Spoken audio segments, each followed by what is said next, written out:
Assalamualaikum sahabat YouTube, ketemu lagi di channel Sinauroso. Mari kita dengarkan ceramah agama Ustazah Halimah Al-Idrus.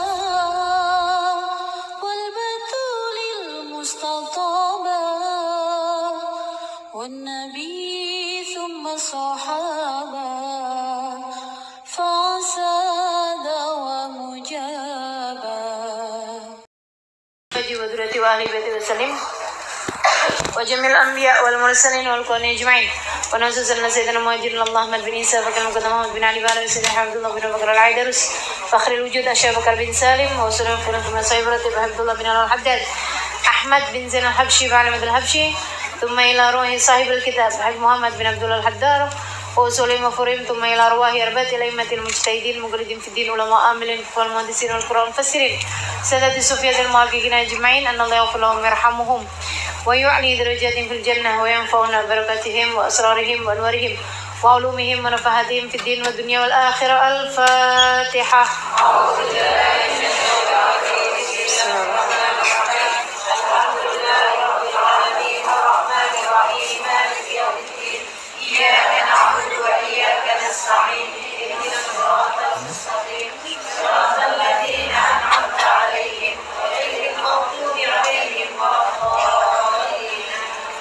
Bismillahirrahmanirrahim.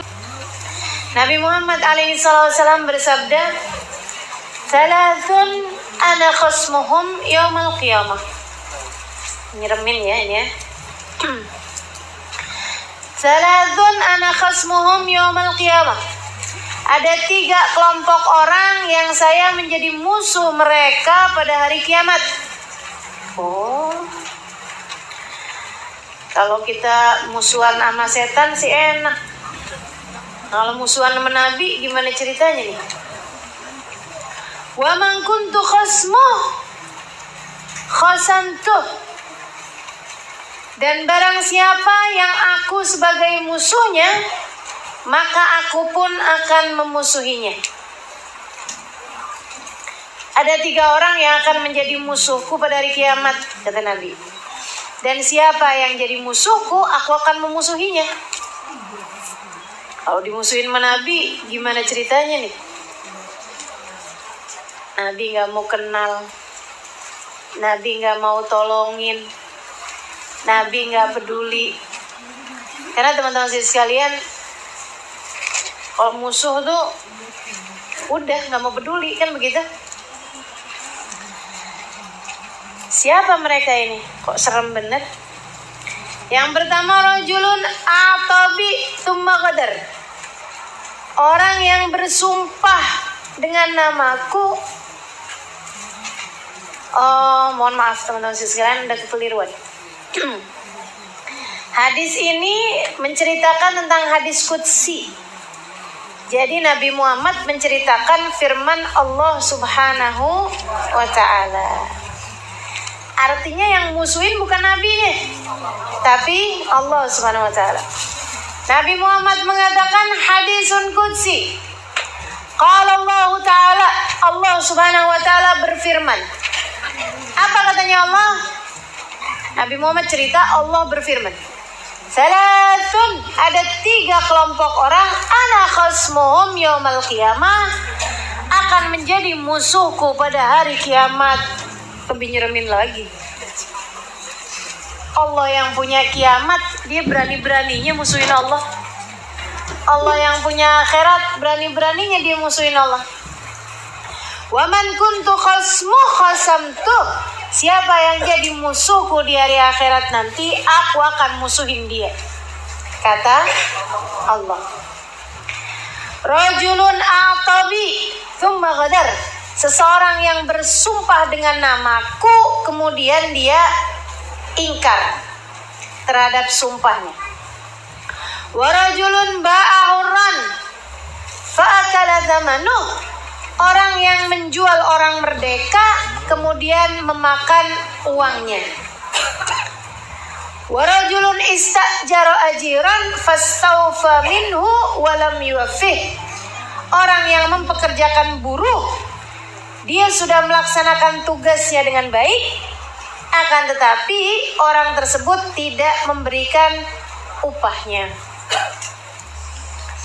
Rawahu Ibnu Majah. Hadis ini diriwayatkan oleh Ibnu Majah. Sebelum kita bahas, biar berkah, kita baca bareng-bareng hadis. Bismillahirrahmanirrahim.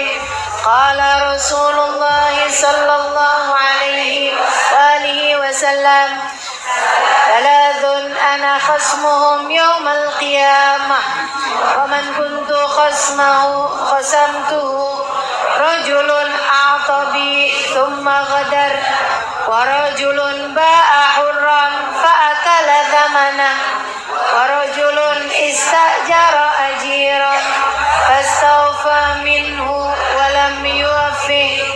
Rawahu Ibnu Majah. Gitu katanya Nabi Muhammad.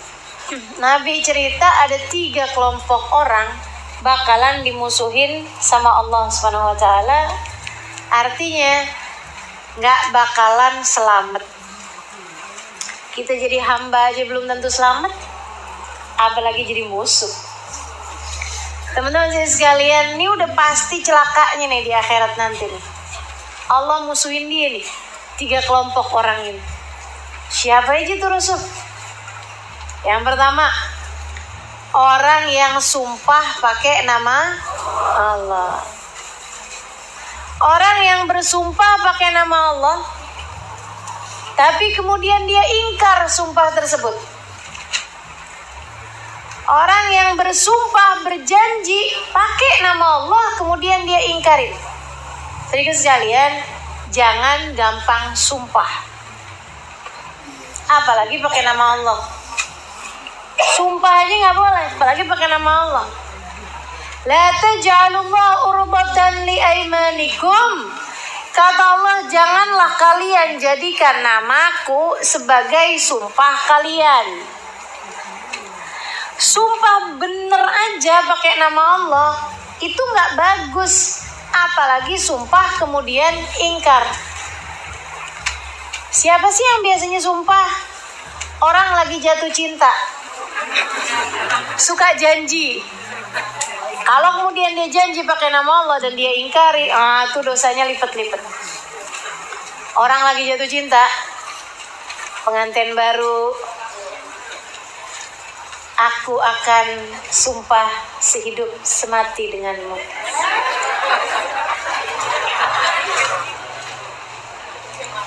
Nanti kamu kawin lagi, Bang. Saya bersumpah demi nama Allah. Itu bohong katanya. Pernah digituin, Bu?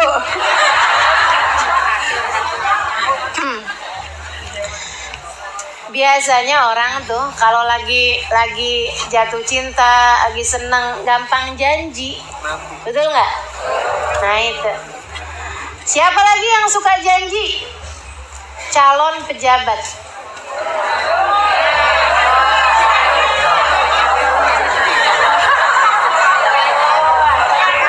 Ini kayak jadi rakyat terdolimi gitu. Padahal didolimin apa juga. Ya teman-teman sekalian, calon pejabat tuh kalau mau menjabat biar kepilih, janji banyak bener. Ditepati apa enggak? Mudah-mudahan gubernur kita bisa nepatin janjinya. Mudah-mudahan presiden kita juga bisa nepatin janjinya.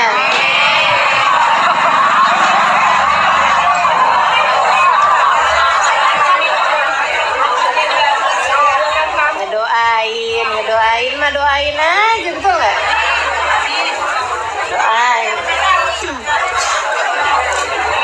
Ya udah kepilih mau gimana coba? Ya doain, betul nggak? Doain biar turun.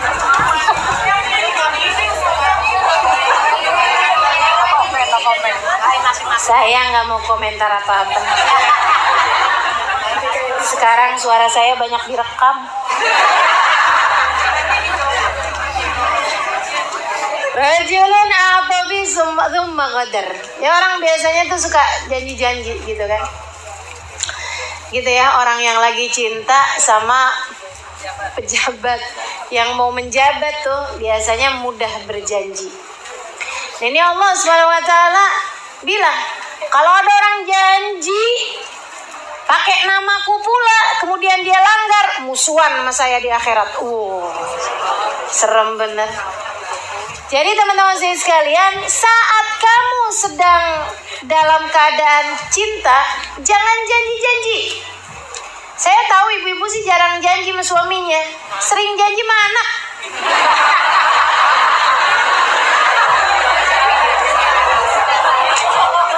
Betul nggak? Pokoknya nak, kalau kamu nanti sekolah hasilnya bagus, nanti kamu mama beliin hadiah. Kan? Hadiahnya apa mah? HP baru. Teman-teman sekalian, banyak banget nih ibu-ibu gampang janji. Ntar mama ajakin kamu jalan-jalan ke luar negeri. Terus lagi jalan-jalan, akhirnya ke Monas. Boro-boro luar negeri itu mah cuma luar rumah. Ya Allah. Jadi teman-teman sekalian, jangan janji, apalagi pakai nama Allah. Urusannya gede banget nih. Jadi musuhnya Allah. Jangan berani-berani teman-teman sekalian. Banyak tuh orang tuh yang gampang bener, wallahi, ya Allah, ya Allah. Nama Allah kamu pakai buat janji-janji. Sebenarnya ya teman-teman sekalian, nggak usah janji. Kalau kamu tipenya orang yang menjaga amanat, nggak pakai janji kamu akan jaga amanat. Betul nggak? Dan kalau kamu bukan orang yang bisa jaga amanat, orang walaupun dengar kamu udah berjanji pakai nama Allah sampai berbusa sekalipun, orang tetap aja nggak percaya. Kan begitu? Makanya saya sekalian, jangan gampang janji. Jangan gampang janji. Udah aja, urusan kita juga nggak sebegitu pentingnya sampai kita perlu pakai janji. Anak kita walaupun kamu nggak janji juga, dia akan belajar dengan benar, asalkan dia tahu bahwa ini memang sesuatu yang penting. Nah, tugasmu membuat dia merasa bahwa itu sesuatu yang penting baginya sebagai orang tua, gitu. Jadi jangan janji. Imam Syafi'i mengatakan, ma halaftu billahi qad. Seumur hidup saya nggak pernah sumpah dengan nama Allah. Janji pakai nama Allah, sumpah pakai nama Allah nggak pernah. Kenapa gitu Imam Syafi'i? Siapa saya sampai pakai nama Allah biar orang percaya sama saya? Siapa saya sampai harus pakai nama Allah biar orang mau pegang ucapan saya? Saya nggak sebegitunya penting sampai saya harus pakai nama Allah untuk urusan-urusan saya. Ma halaftu billahi qad, kata Imam Syafi'i. Nggak pernah saya sumpah pakai nama Allah seumur hidup. La kadiban wala sadiqa. Jangankan bohong, bener aja saya nggak mau pakai nama Allah. Kamu ngambil duit saya ya, kata suaminya. Enggak bang, demi Allah. Nah tuh, gampang amat pakai nama demi Allah. Saya rasa nggak usah pakai demi Allah. Kalau kamu selama ini emang nggak suka ngambil duit suami percaya. Tapi biar kata kamu demi Allah bang, sumpah demi Allah. Kalau kamu selama ini bangsa model yang suka lumayanan, bangsa yang model suka mudah-mudahan dia lupa. Gitu ya. Walaupun kamu sumpah pakai nama Allah, suami belum tentu percaya. Suami belum tentu percaya. Jadi teman-teman saya sekalian, untuk apa pakai nama Allah?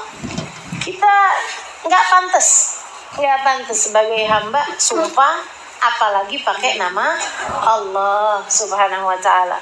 Apalagi habis dengar hadis ini, kita musuhan kata Allah. Kamu pakai namaku untuk sumpah, kemudian kamu langgar, kita musuhan, fix kita musuhan, deal, musuhan di akhirat. Serem bener. Ya Allah, ya Allah. Nggak lagi deh. Jangan pernah lagi deh sumpah pakai nama Allah Subhanahu wa ta'ala. Dan ibu-ibu, kalau ibu-ibu kayak begitu, jangan suka minta suaminya buat sumpah pakai nama Allah. Kamu teleponan tadi sama siapa sih, Bang? Sama teman. Laki apa perempuan? Laki-laki. Sumpah, Bang.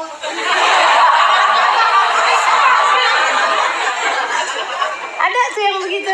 Ada. Sono, sini enggak. Sini. Tapi ada, saya pernah tahu gitu. Ada anak-anak gitu kan, ibunya cerita, kemarin mama pokoknya gitu. Mama udah ketemu kok sama Pak Guru kamu gitu kan. Mama udah ngomong terus. Sumpah mah, saya dengernya tukang bohong nih mbaknya nih. Sampai anaknya minta buat bersumpah atau belum pernah ngaji. Ya enggak? Kalau udah ngaji, udah tahu, nggak akan kita gampang-gampang untuk sumpah. Insya Allah. Dan kita akan jujur sehingga kita tidak perlu sumpah untuk dipercaya. Kita akan jalanin amanat sehingga kita nggak perlu sumpah untuk berjanji terhadap sesuatu. Yang kedua, katanya Allah Subhanahu wa taala dalam hadis qudsiynya, rajul ba'a hurran fa'akala thamanuh. Orang yang ngejual orang yang merdeka, kemudian dia makan harganya. Maksudnya gimana tuh? Zaman dulu kan, masih zaman perbudakan. Kadang-kadang orang kalau lagi dalam keadaan kepepet, dia punya budak, udah dibebasin sama dia dulunya. Tapi karena dalam keadaan kepepet, jual aja dah, gitu. Dia jual tuh orang, padahal sudah merdeka, kemudian dia ambil duitnya untuk dirinya sendiri. Dan orang dulu tuh teman-teman sekalian, orang dulu itu banyak yang karena keadaan kepepet, nggak punya duit, sementara dia perlu uang, dia jual dirinya. Orang dulu, orang sekarang mah nggak ada, alhamdulillah perbudakan sudah dihapuskan dari atas muka bumi ini. Kemerdekaan adalah hak segala bangsa. Kenal ya kata-kata itu ya? Di mana sih itu? Undang-Undang Dasar Republik Indonesia. Saya masih hafal juga. Padahal saya ijazah SD juga nggak punya. Sedih bener. Jadi teman-teman saya sekalian, kemerdekaan hak segala bangsa. Udah nggak ada perbudakan sekarang. Semua orang merdeka. Nah, zaman dulu tuh, misalnya nih, ada anak yatim, nggak ada yang nanggung nafkahnya, sampai kemudian dewasa, dia juga nggak ada rumah, nggak ada apa gitu kan, mau makan, minta makan sama orang nggak enak kan, terus-terusan minta makan, orang biasa jual diri. Bukan model perempuan jual diri ya. Kalau perempuan jual diri hukumnya haram teman-teman sekalian. Tapi zaman dulu, zaman orang masih ada perbudakan, itu boleh-boleh aja, silakan aja kalau kamu mau jual diri. Jadi dia pergilah ke pasar. Ada pasar yang jual budak. Kayak sekarang ada pasar kambing. Dulu ada pasar budak. Pasar orang. Gitu kan. Yang dicari bukan yang cantik. Yang dicari yang kuat. Makanya ada perbedaan antara auratnya perempuan merdeka sama auratnya perempuan budak. Auratnya perempuan budak kayak laki-laki. Mabena surah wa rukbah. Antara pusar ke lutut doang. Udah kayak binatang gak tuh? Jadi perempuan budak dijual itu. Auratnya, ya rambutnya bukan aurat, lehernya bukan aurat gitu, dijual. Nanti tuh orang kalau mau beli, nih ya, alhamdulillah kita gak ada di zaman seperti itu teman-teman sekalian. Nanti orang kalau beli ngeliat-liatin rambutnya asli apa palsu. Dan teman-teman sekalian, rambut yang keriting lebih mahal daripada yang rambutnya lurus. Saya kasih tahu.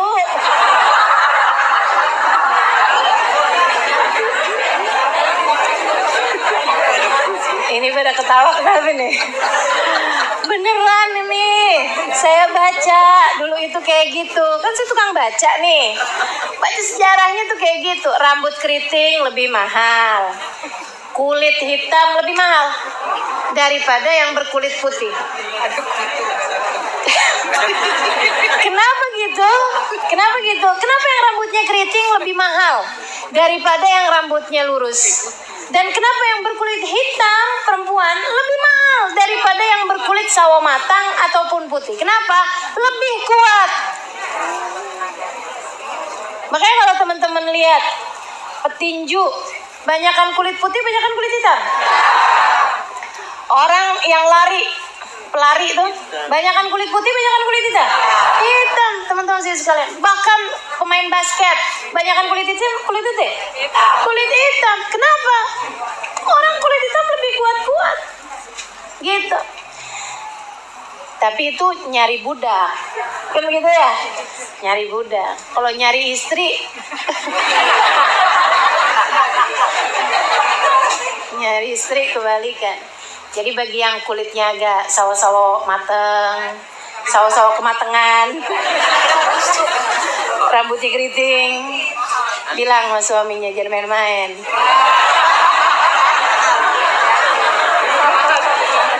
Saya lebih mahal nih. Cuman saya berada di waktu yang tidak tepat.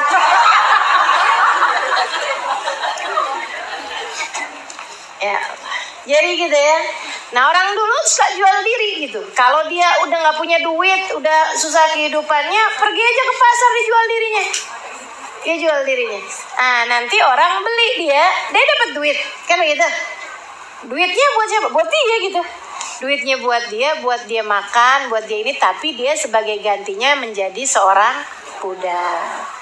Nah, jadi budak majikannya. Dia udah dipekerjakan apa aja. Gitu. Atau karena korban perang, atau karena keturunan. Budak melahirkan budak. Gitu kan ya? Saudara sekalian. Kemudian karena peperangan.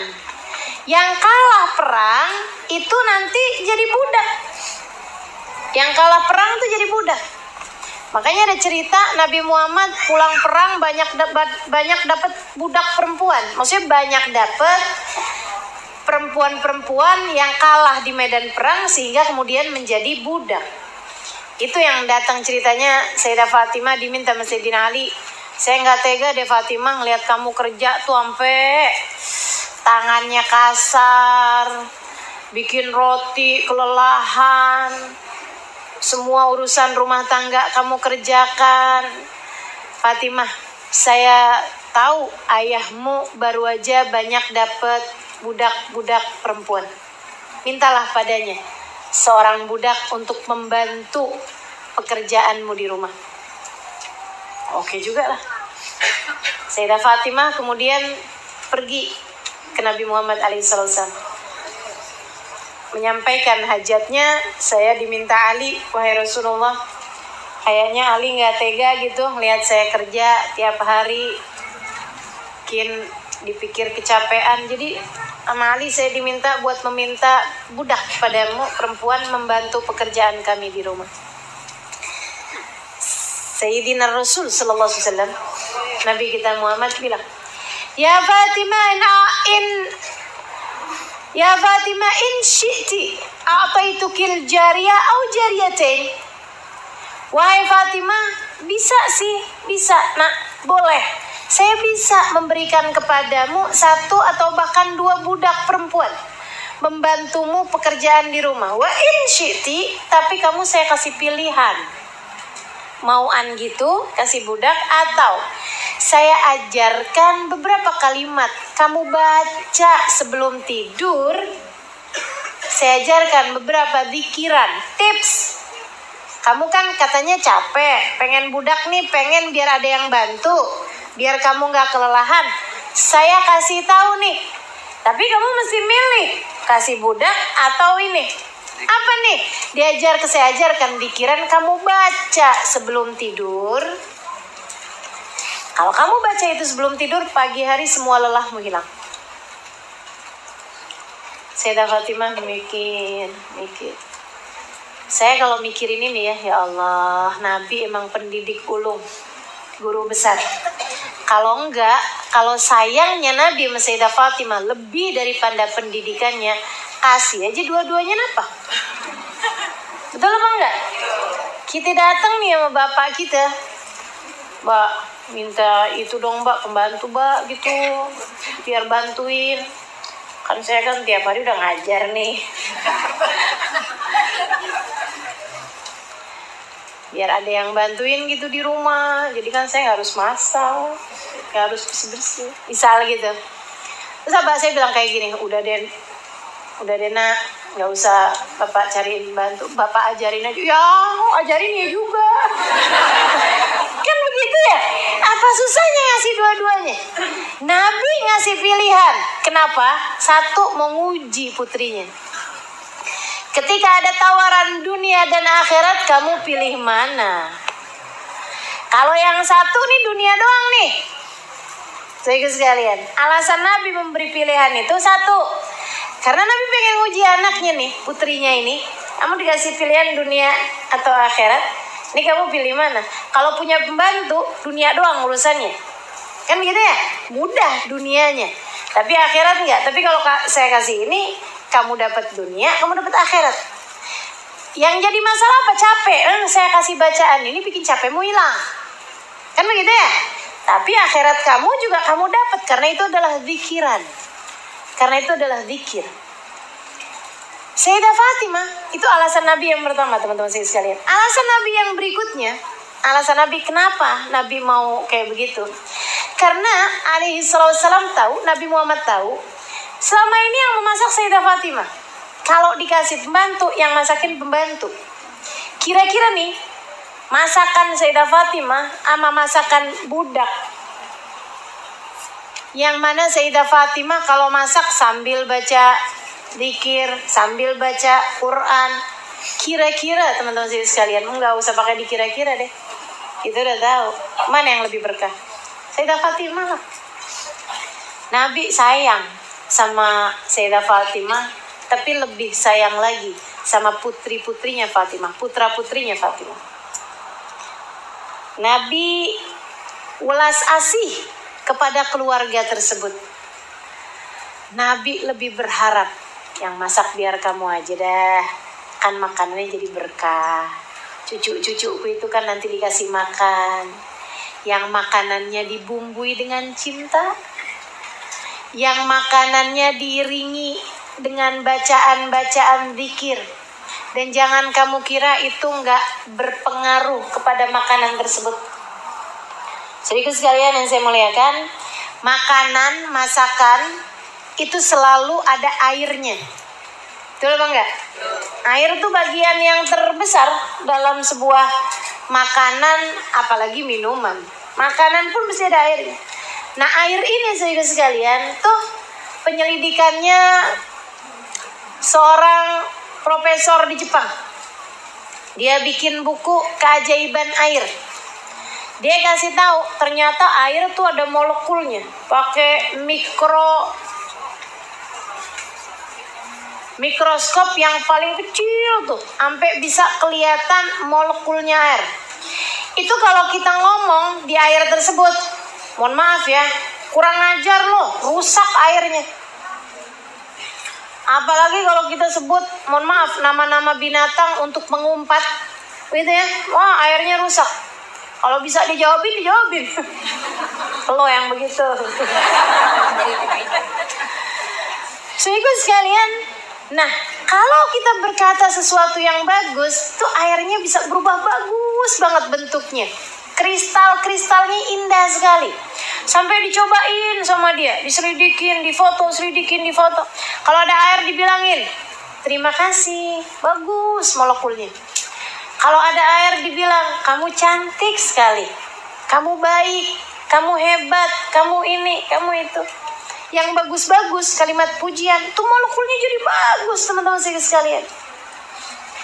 Dan itu ketika molekulnya bagus tuh, ketika airnya tersebut bagus, kalau masuk ke dalam tubuh, ia akan berpengaruh kepada otak, karena isinya otak tuh air. Makanya namanya cairan otak. Makanya orang kalau lama suka nggak nerima tuh dibilangin otaknya kental. Kalau yang cepet mikirnya mereka bilang otaknya encer. Kan begitu tuh, otaknya encer. Kenapa? Karena memang otak tuh isinya cairan, saudara sekalian. Gitu. Orang kalau menyenangkan, orang bilangnya khafif dam, darahnya ringan. Orang Arab nih. Orang kalau yang modelnya bludrak, modelnya cepet marah, sumpekan, betean, apalagi tuh ngambekan, mukanya manyun mulu, kagak ada senyum-senyumnya. Orang Arab bilang thaqilud dam, darahnya berat. Darahnya berat. Saudara sekalian, kenapa gitu? Karena mood orang, perasaan orang dipengaruhi sama cairan, yaitu darah. Cara berpikir orang dipengaruhi sama cairan berupa otak. Nah ini tubuh manusia ini dipengaruhi sama cairan, saudara sekalian. Terbesarnya terdiri dari cairan. Karenanya orang kalau yang dimakan, yang diminum adalah cairan-cairan yang bagus. Cairan yang bagus bukan karena dia bervitamin atau apa, bukan. Akan tetapi karena kalimat-kalimat bagus masuk dalam perutnya, maka saudara sekalian akan berpengaruh kepada otaknya, akan berpengaruh kepada perasaannya. Makanya kalau kamu liatin nih anak adem, ayem, baik sama orang lain ini itu, liatin. Mungkin memang orang tuanya biasa ngomongnya yang bagus-bagus, sambilan masak, sambil zikir, sambilan ngomongin anaknya kalimat-kalimat yang baik. Anak hatinya adem, cairannya bagus dalam tubuhnya. Tapi kalau kita tiap kali ngelihat sama anak, apa loh? Tiap ketemu sama anak kayak sedang berada dalam sebuah adegan film horor. Sampai bikin anak-anak nonton film horor apa aja nggak ada yang ketakutan. Gue sih lebih serem sama mama gue. Ya Allah, ya Allah. Ini nih yang kayak beginian nih. Kamu sudah memasukkan hal-hal yang tidak baik dalam diri anak-anakmu, baik lewat makanan, lewat minuman, ataupun lewat laku keseharianmu bersama dengan mereka. Oke teman-teman sekalian, saya ingat banget zaman saya SD, biar begini saya pernah SD loh. Bangga, ijazahnya padahal nggak diambil ya. Waktu saya SD itu, saya merasa dulu nggak terlalu perlu buat belajar karena alhamdulillah ilmu masuknya gampang. Jadi saya kata orang pinter waktu SD. Waktu SD tenang aja. Sekarang sih kita 11-12 dah. Saya sekalian, jadi itulah zaman saya SD tuh nggak usah terlalu belajar susah-susah gitu. Saya nggak terlalu perlu itu karena ilmu gampang aja gitu masuknya. Cepet aja hafalnya, apa-apaan gampang. Nggak pakai belajar kalau ujian, tapi hasilnya selalu di atas rata-rata teman-teman saya. Jadi nih ada teman saya ngomong kayak gini, kamu kok gitu sih? Bahasanya anak kecil gimana sih? Kamu kok gitu sih? Dia bilang, kok kamu nggak pernah belajar kayaknya, tapi kok hasilnya bagus aja? Apaan sih resepnya? Apa sih caranya? Saya bilang, karena saya setiap pagi selalu aja salam, sebah, cium tangan sama abah saya. Dan abah saya pasti akan pegang-pegang kepala saya sambil bilang, barakallahu fik, huf. Disembur sama abah saya. Jadi teman-teman saya sekalian, itu jawaban saya sama teman-teman saya zaman itu, zaman kecil. Saya waktu kecil udah pinter ya? Atau waktu kecil pinter? Udah gede-gedean lemot. Saya sekalian, tuh waktu saya kecil tuh seperti itu. Abis udah gede, saya pikir-pikir gitu, kayaknya itu jawaban nggak salah juga. Karena ternyata otak kita ini terdiri dari cairan. Nah, ketika dia kemudian sering disampaikan hal-hal yang baik, apalagi orang tua, saya masih kecil, kan ngomong kan pasti ke bawah. Itu kan nyampenya ke ubun-ubun. Otak di situ tuh teman-teman sekalian. Jadi kalau kamu sampaikan kalimat-kalimat yang bagus, barakallahu fik, semoga Allah memberkahimu nak. Jadilah nih otak penuh keberkahan. Diajakin ngafalin hadis gampang, diajakin ngafalin ayat gampang. Gitu, otaknya otak berkah karena doa baik yang sampai kepada cairan otaknya. Nah, kenapa anakmu suka rada bebel? Ingat-ingat kamu suka ngomong apa sama anak? Itu ya, kan mudah-mudahan deh biar kita jadi pada ngerti gitu. Karenanya Nabi Muhammad alaihissalam, karena memang tahu nih anaknya nih bakalan milih yang kedua nih, berupa bacaan-bacaan dzikir tadi itu. Karenanya Nabi kemudian merasa sayang kalau sampai tugas yang biasa dilakukan Sayyidah Fatimah, masakin, gitu kan ya, melakukan kegiatan-kegiatan di rumah mereka bersama dengan keluarga digantikan oleh orang lain. Oke, Nabi bilang, Fatimah, saya sih bisa nak ngasih kamu budak 1 bahkan 2. Tapi nak, mau angka mana kamu nak? Kasih budak atau dikasih bacaan? Kamu bisa baca sebelum tidur, pagi hari semua capekmu hilang. Sayyidah Fatimah mikirnya, kalau saya ambil pembantu, ambil budak, kalau saya ambil budak, yang senang saya doang. Tapi kalau saya ngambil bacaan, saya bisa kasih ajaran sama semua perempuan-perempuan yang mungkin nggak punya budak juga, sama kayak saya, sehingga mereka semuanya bisa dapat pelajaran. Kalau tidur baca itu dulu, pagi hari capeknya hilang. Itu satu yang dipikirin sama Sayyidah Fatimah. Yang kedua, kalau saya ambil budak, saya senangnya sekarang doang di dunia, dan saya nggak tahu umur saya sampai berapa. Tapi kalau saya ambil bacaan ini, saya senangnya terus sampai di akhirat, karena saya memilih pahala, bukan memilih seorang budak yang membantu. Yang ketiga, kalau saya pilih budak, saya senangnya sampai dengan saya meninggal. Ringan saya sampai meninggal. Tapi begitu meninggal dunia udah gak ada hasil apa-apa. Kalau saya ambil bacaan ini, saya diajarkan lagi generasi berikutnya, diajarkan lagi ke generasi berikutnya, sampai bisa diajarkan sama seorang perempuan yang duduk di hadapan ratusan perempuan-perempuan lainnya di Masjid Abu Bakar As-Siddiq pada tanggal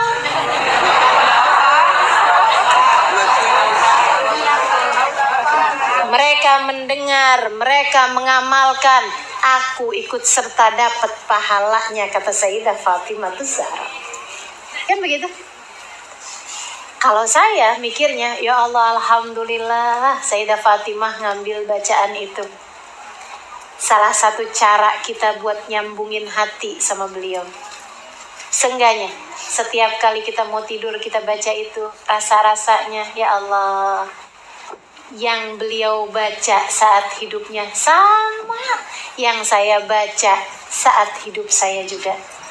Mudah-mudahan pada bacaan yang sama kita bertemu di hari akhirat nanti, di tempat yang sama kita bertemu pula. Amin ya Rabbal Alamin. Kan begitu. Jadi alhamdulillah, semuanya udah pas. Nabinya udah tahu Sayyidah Fatimah bakal milih itu. Sayyidah Fatimahnya tahu dengan segala pertimbangan beliau memilih itu. Dan alhamdulillah kita sebagai umat diuntungkan.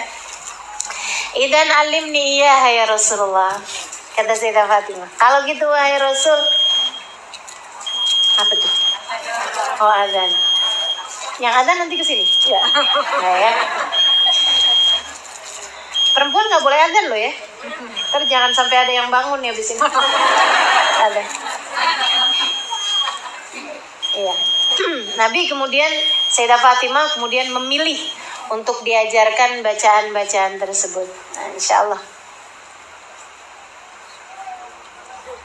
Itu pemberitahuan ya, bahwa waktu sholat udah masuk. Yang adanya sih bisa kapan aja. Nah ini saya sekalian. Jadi Sayyidah Fatimah lebih memilih untuk bacaan daripada budak. gitu ya. Kita bisa tahu dari cerita ini bahwa budak itu berarti macam-macam. Orang bisa jadi budak tuh macam-macam. Ada yang memang dia menjual dirinya sendiri sehingga dia jadi budak. Ada yang hasil karena perang dia jadi budak.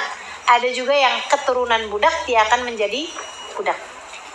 Nah, kalau ada orang merdeka tapi kemudian dia dijual sama temennya sebagai budak dan dia ngambil duitnya, nih dia nih teman-teman sekalian, musuhnya Allah di akhirat nanti. Marhaban.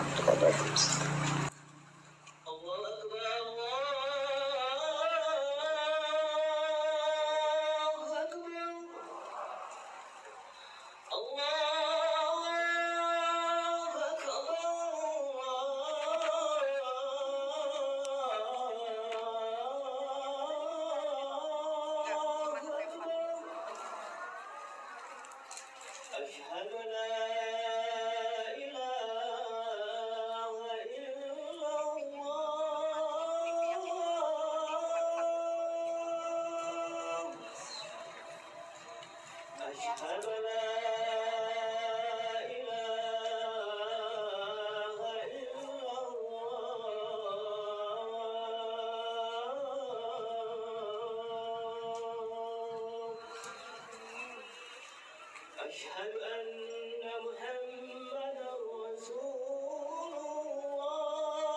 الله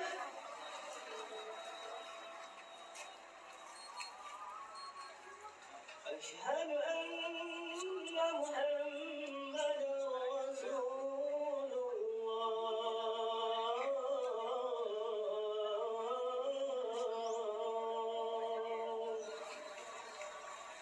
حي على الصلاة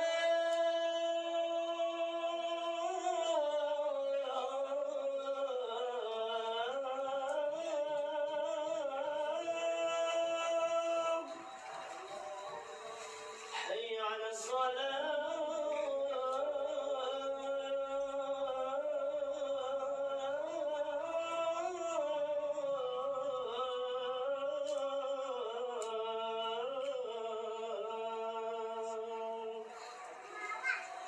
حي على الفلاح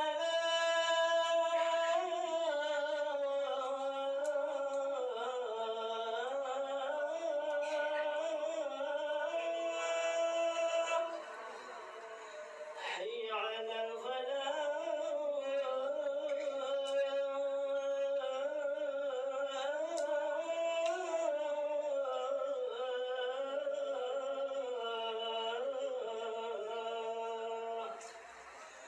الله أكبر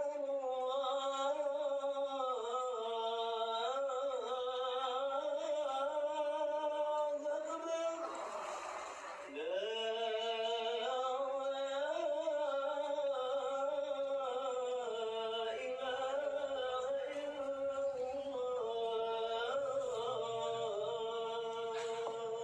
لا إله إلا الله الحمد لله رب العالمين اللهم صل على سيدنا محمد وعلى آل سيدنا محمد اللهم رب هذه الدعوة التامة والصلاة القائمة آت سيدنا محمد الوسيلة والفضيلة والشرف والدرجة العالية الرفيعة وقدر المقام المحمود الذي وعدته إنك لا تخلف الميعاد يا أرحم الراحمين رب اغفر لي ولوالدي رب اغفر لي ولوالدي رب اغفر لي ولوالدي رب اغفر لي ولوالدي رب اغفر لي ولوالدي ارحمهما كما ربياني صغيرا وصلى الله على سيدنا محمد وعلى آله وسلم والحمد لله رب العالمين. Nabi tadi bacaannya apaan tuh yang dipilih sama Sayyidah Fatimah? Boleh diingat-ingat nanti ya. Nabi mengajarkan kepada Sayyidah Fatimah, sesudah Sayyidah Fatimah bilang idan alimni iya ya Rasulullah. Kalau gitu ajarkan aku apa bacaannya wahai Rasul. Nabi ajarin.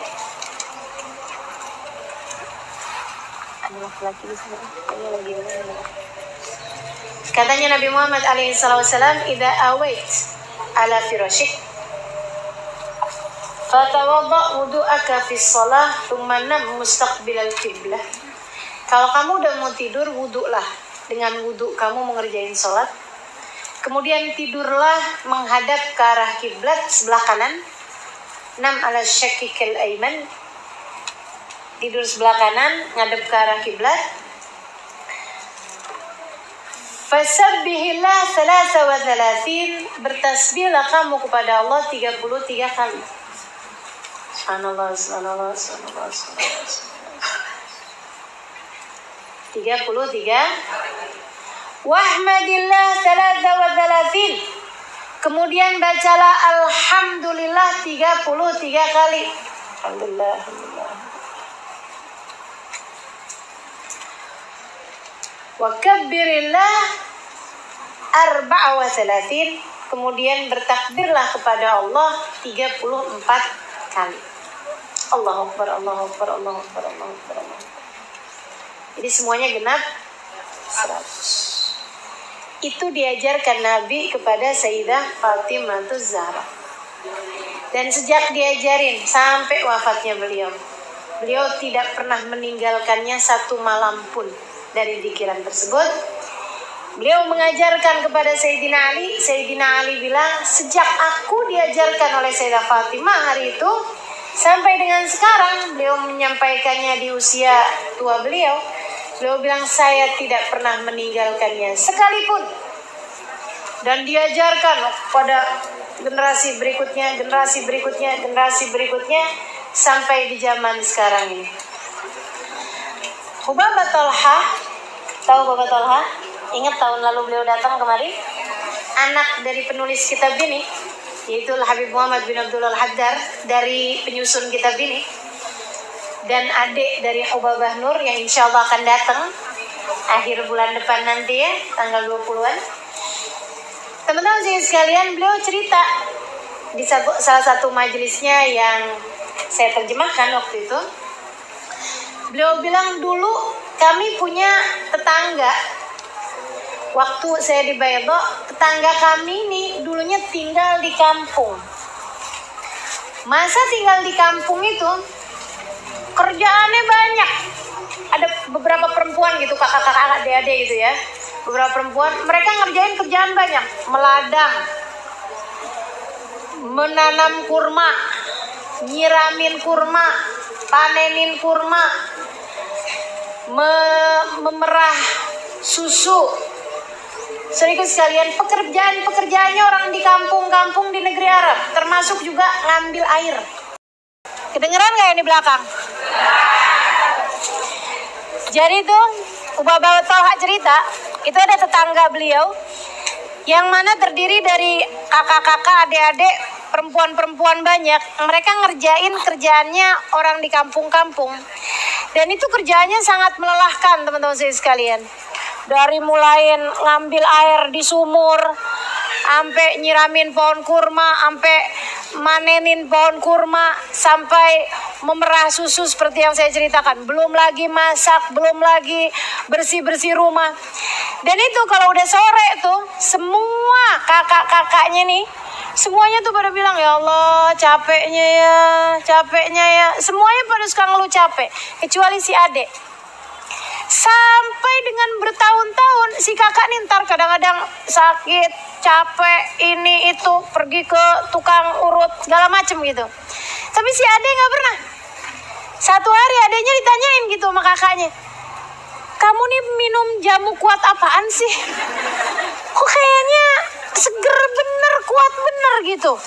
Kamu ngerjain kerjaan yang sama dengan kami, tapi kamu terlihat tidak pernah lelah. Muka kamu selalu cerah gitu kan, kayak seger terus gitu. Apa sebenarnya resepnya? Dia bilang, saya nggak baca apa-apa, saya nggak ngamalin apa-apa, tapi saya ngamalin yang diajarkan dulu sama abah, sama ayah kita. Emang ayah kita pernah ngajarin apa katanya? Ayah kita pernah ngajarin bacaan yang diajarkan oleh Sayyidah Fatimah Zahra. Dan itu teman-teman sekalian, dia amalkan itu setiap malamnya.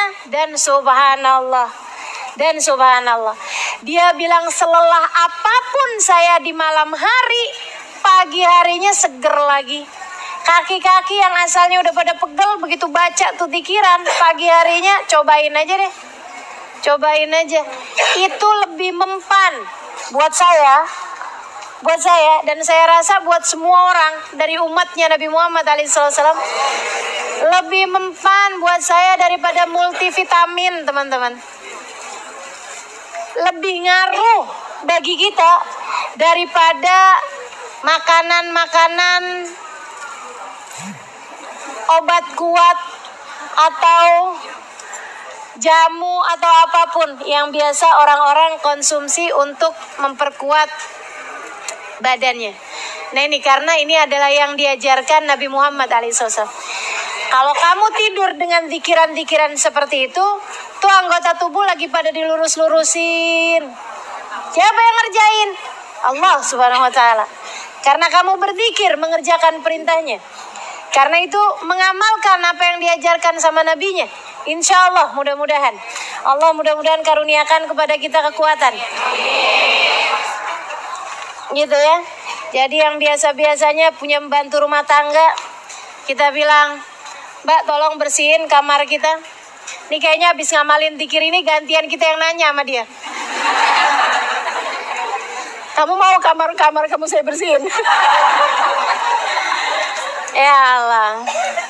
Jadi gitu teman-teman saya sekalian, orang yang diajak sama Allah buat musuhan di hari kiamat nanti ada 3 kelompok orang. Seperti yang tadi saya sampaikan, yang pertama yang bersumpah dengan nama Allah kemudian dia ingkar. Yang kedua orang yang menjual orang merdeka kemudian dia makan uangnya. Dan yang ketiganya adalah orang yang memperkerjakan orang.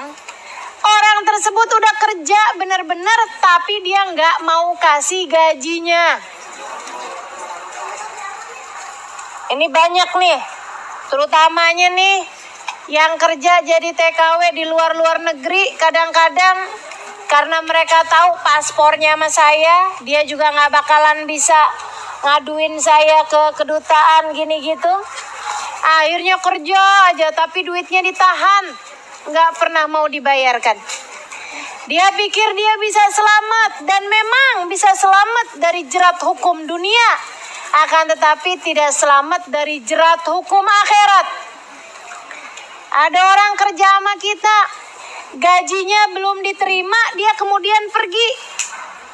Misalnya, ternyata begitu dia pulang kampung, ada urusan yang harus dia selesaikan. Orang tuanya meninggal, dia harus nemenin ibunya misalnya, atau nemenin bapaknya yang juga sakit-sakitan.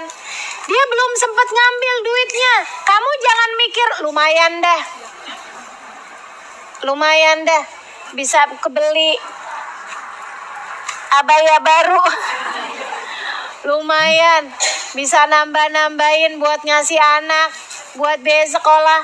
Kamu pikir selesai masalahnya? Enggak, teman-teman saudaraku sekalian. Akan dimintai pertanggungjawaban. Tuh duit bukan hakmu. Kamu harus sampaikan kepada yang berhak menerimanya. Kamu gak selamat dari jerat hukum akhirat, saudariku sekalian. Bukan hakmu, jangan dimakan. Jadi gimana caranya? Balikin. Kirimkan. Waduh, saya nggak tahu dia tinggalnya di mana. Ada nomor telepon? Dia nggak pakai nomor telepon. Dulu waktu dia kamu dapetin dia dari mana dapatnya? Kan ada nomor teleponnya. Orang zaman sekarang apalagi gampang kok kalau mau nyari. Gitu ya. Cari yang benar-benar. Cari benar-benar. Kalau sampai nggak ketemu juga, Ustazah, ini masalahnya dulu 30 tahun yang silam.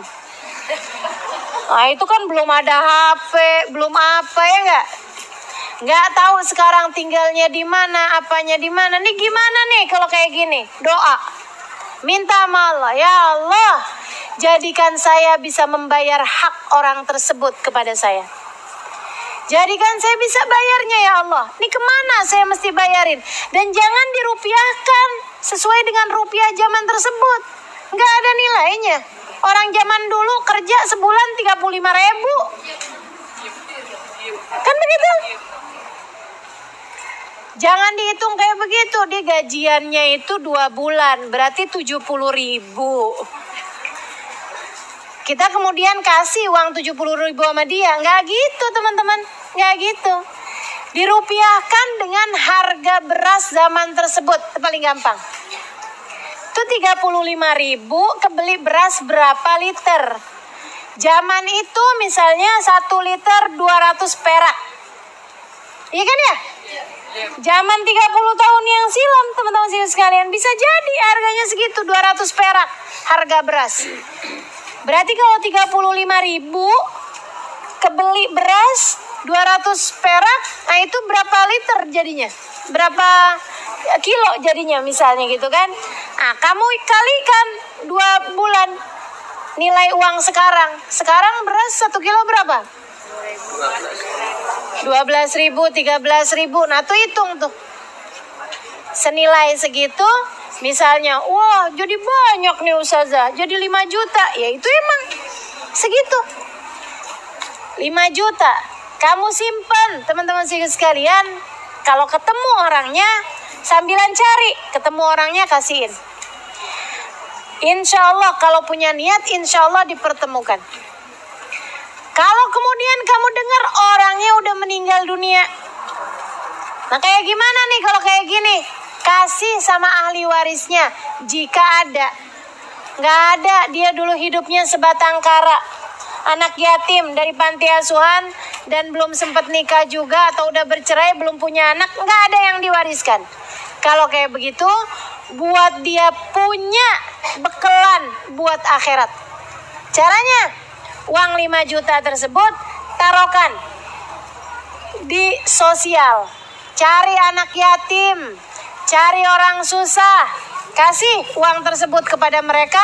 Atau jauh lebih bagus lagi, cari anak kecil yang memang dia sangat-sangat miskin, gitu ya. Cari anak kecil dari orang miskin tapi punya kecerdasan. Bilang sama dia, saya yang akan sekolahkan kamu. Pondokin pesantren, buatin tuh 5 juta. Jadi uang pangkalnya, jadi uang bayarannya. Misalnya nggak nyampe segitu, kepake terus buat beberapa tahun dia pondok pesantren di situ. Kalau nanti si anak ini kemudian menjadi seorang ustadz, menjadi seorang yang ilmunya manfaat, pembantu rumah tanggamu itu yang dulu belum kebawa gajinya, apapun yang dia lakukan dari ibadahnya, dari ilmunya yang manfaat, ngalir semua pahalanya kepada beliau itu. Jadi teman-teman saya sekalian, jangan menghalangi hak orang lain dari dirimu. Jangan menghalangi hak orang lain dari dirimu. Dia nggak bisa nuntut ini, dia nggak bisa nuntut di dunia. Tapi tuntutan dari Allah di akhirat, nggak ada siapapun yang bisa menghindar. Dan Allah nuntutnya kepada orang yang nggak mau bayar gaji ajirnya, gaji buruhnya, nggak tanggung-tanggung. Kita musuhan ya, kata Allah Subhanahu Wa Taala. Kapan musuhannya ya Allah? Di akhirat tar. Di saat kamu gak bisa minta pertolongan kepada siapapun kecuali aku. Di saat kamu gak bisa berbuat apa-apa dari kebaikan kecuali dengan izinku, pada saat itulah kita akan bermusuhan, kata Allah SWT. Serem bener. Makanya hati-hati teman-teman sekalian. Ajir, kasih. Ajir, jangan sampai kamu tahan-tahan gajinya. Ya. Kalau kamu punya perusahaan, apalagi punya usaha apa aja, ada orang bekerja kepadamu, ada usaha apa aja, kamu mempekerjakan orang, termasuk bahkan gak punya pekerjaan, tapi ada pembantu rumah tangga kerja kepadamu, Nabi Muhammad bilang, berikan upahnya sebelum kering keringatnya. Maksudnya jangan pernah tunda. Masih dia habis kerja, kalau emang waktunya kamu ngasih gaji, saat itu juga jangan ditunda-tunda. Saudara sekalian, karena yang kerja kebanyakan orang susah. Yang jadi buruh tuh kebanyakan orang susah. Orang susah itu loh, buat menghidupi diri mereka sendiri susah, boro-boro buat nuntut. Betul nggak? Pakai bayar pengacara segala macam, dari mana duitnya? Orang-orang yang nggak bisa bayar pembela buat mereka, nggak bisa mencari pembela buat mereka di dunia, mereka akan langsung dibela oleh pemilik manusia, yaitu Allah Subhanahu wa Ta'ala. Hadisun rawahu Ibnu Majah Ini adalah hadis yang diriwayatkan dari Ibnu Majah. Udah ngerti insyaallah. Teman-teman sekalian, saya akan mau menambahkan sedikit aja. Nanti akhir bulan ini adalah merupakan akhir bulan Dzulhijjah, yang berarti merupakan akhir tahun Hijriah. Ya, sebab besoknya malam Minggu tuh kan Sabtu ya, akhir bulannya jatuhnya Sabtu nanti nih. Malam Minggu kamu sudah akan memasuki tahun baru Hijriah, 1 Muharram 1441. Jadi itu sebenarnya tanggal cantik buat kawin. 11441. Tuh udah saya cariin tanggalnya buat yang jomblo.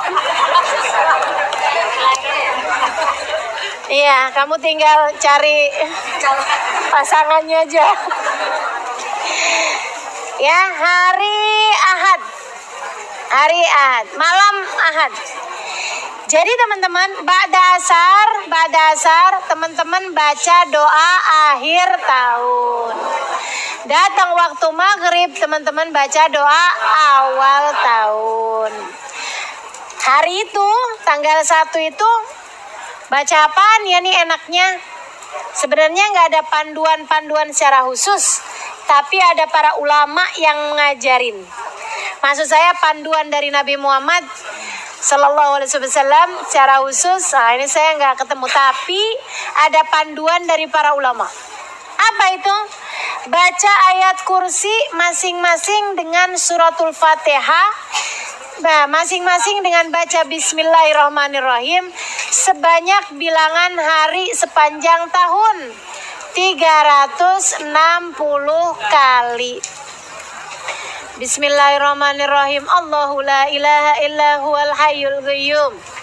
La ta'khudhuhu sinatun wa la naum. Lahu ma fis samawati wa ma fil ard. Man dhal ladzi yashfa'u indahu illa bi'idhnihi. Ya'lamu ma baina aydihim wa ma khalfahum. Wa la yuhituna bi syai'in min ilmihi illa bima syaa'. Wasi'a kursiyyus samawati wal ard. Wala yaudu hifdhuma wa huwal aliyyul azim. Bismillahirrahmanirrahim. Baca pakai bismillah masing-masingnya 360 kali. Apa fadilahnya? Mereka mengatakan fadilahnya adalah, teman-teman sekalian saya muliakan, fadilahnya adalah orang yang membacanya insya Allah akan terjaga dari kejahatan sepanjang tahun. Bukan dari dosa adik-adik, bukan dari dosa teman-teman, bukan dari dosa ibu-ibu, tapi dari kejahatan. Apa tuh kejahatan? Kalau sepanjang tahun depan nih ada orang yang mau sihir kamu, insya Allah nggak sampai. Kalau tahun depan ada yang lagi mau membajak bis yang kamu tumpangi, atau kereta yang lagi kamu naiki, atau bahkan pesawat yang sedang kamu naiki, kejahatan bisa aja ada dimanapun ya. Nah itu insya Allah kalau kamu baca ayat kursi ini sepanjang tahun ini aman dari kejahatan. Kalau misalnya sepanjang tahun nanti nih di depan nih ada orang yang berniat untuk merampok rumahmu atau mencederai tubuhmu atau nauzubillah memperkosa dirimu misalnya gitu. Nah ini kalau baca ayat kursi 360 kali aman dari semua kejahatan. Karena memang yang namanya ayat kursi adalah surat penjagaan. Kalau kamu membacanya di awal tahun sebanyak 360 kali, sebanyak bilangan hari dalam setahun, insya Allah masing-masing dari ayat kursi tersebut akan menjadi penjagaan dari setiap hari-hari yang kamu lalui. Jelaskah? Insya Allah. Sampai kemudian ketemu tanggal 10 insya Allah. Ya, kalau ketemu tanggal 10 namanya hari Asyura. Nah itu teman-teman sekalian, hari Asyura ada amalan-amalan yang perlu kita kerjakan. Apa? Yang pertama puasa puasanya kata Nabi Muhammad, inilah arju an yakun yom som yom Asyura yukafir dunub sana. Inilah arju an yakuna som yom Asyura yukafir dunub sana. Aku berharap kata Nabi puasa hari Asyura menghapuskan dosa 1 tahun. Nah, jadi kita puasain hari Asyura dan Nabi Muhammad berniat untuk memuasakan pada hari Asyura hari Tasu'anya juga kalau usia beliau sampai tahun depan. Tapi itu adalah niat Nabi di tahun terakhir kehidupan beliau, sehingga Nabi memang nggak sempat puasa Tasu'a, tapi Nabi niat kalau umur saya sampai tahun depan saya bakalan puasa selain tanggal 10, tanggal 9-nya juga. Nah, jadi kita niat insya Allah puasa tahun ini bukan hanya tanggal 9, tapi juga dari bukan hanya tanggal 10, tapi kita awali dari tanggal 9, hari Senin jatuhnya, tanggal 9 September. Ya, teman-teman niat juga. Nawaitu soma ghadin an som yom Tasu'a wa som yomil Itsnin wa somil ashhuril hurum lillahi ta'ala. Ya Allah, saya niat puasa besok, puasa bulan mulia, puasa hari Senin, puasa hari Tasu'a. Nanti hari Asyuranya, ya, hari Selasanya, niat nawaitu soma ghadin, malamnya an sunnati. Ya Allah, saya niat besok puasa nih, puasa Ashhuril Hurum, puasa Asyura. Kan gitu ya? Niat kita puasa Asyura sama niat puasa Ashhuril Hurum. Gitu ya. Jatuhnya hari Selasa tanggal 10 Muharram atau 10 September. Nah, ini teman-teman sekalian, selain puasa, hari itu juga disunahkan untuk menambahkan uang belanja.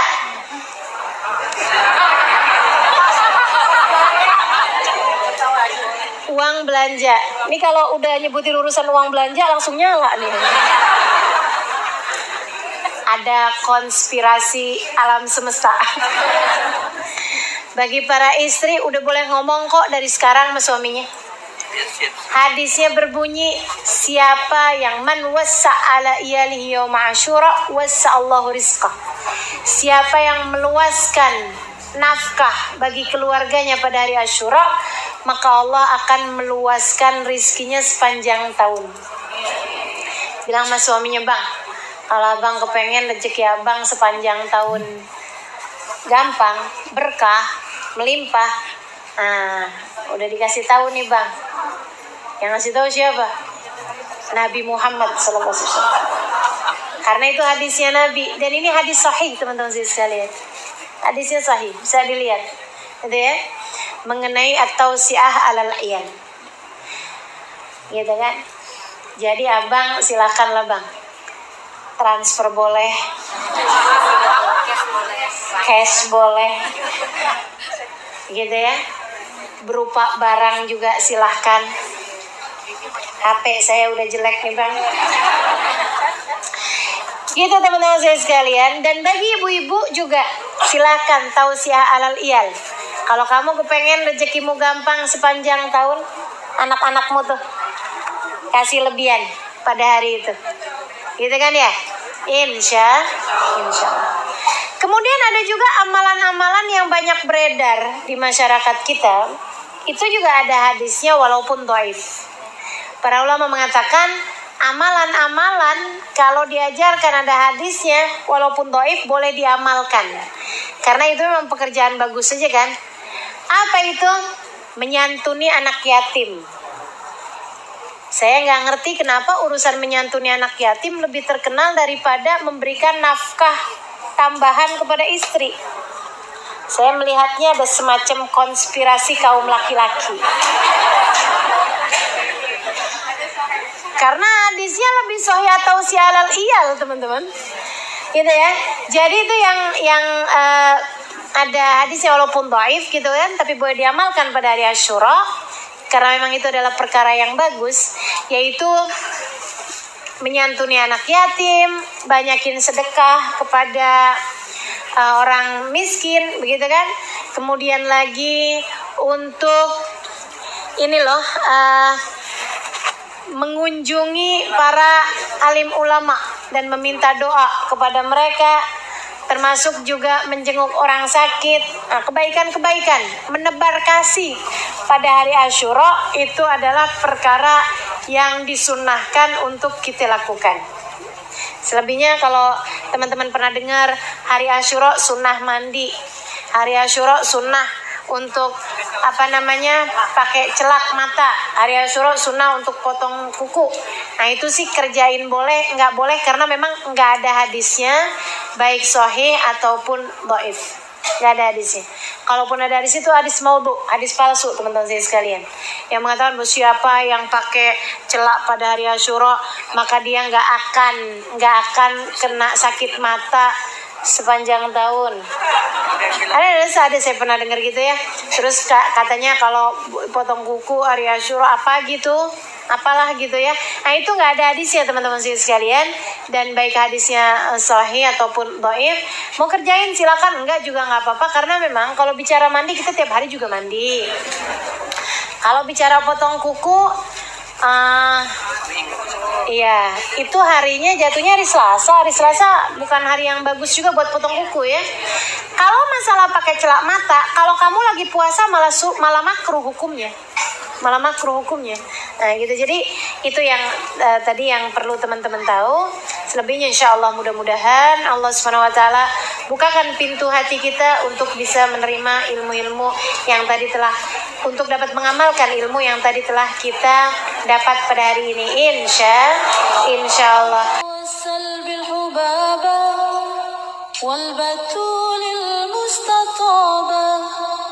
والنبي ثم الصحابة فعسى دعوة مجابة نتوسل بالحبابة والبتول المستطابة والنبي ثم الصحابة فعسى دعوة مجابة.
Ya wis jajan tak kok ya sak ngomongin kancane wae lho maksudnya tak jajan kancane bilang ya wis tak makanya ya tak akeh ya tak dinet akeh ya sing sedina lho sing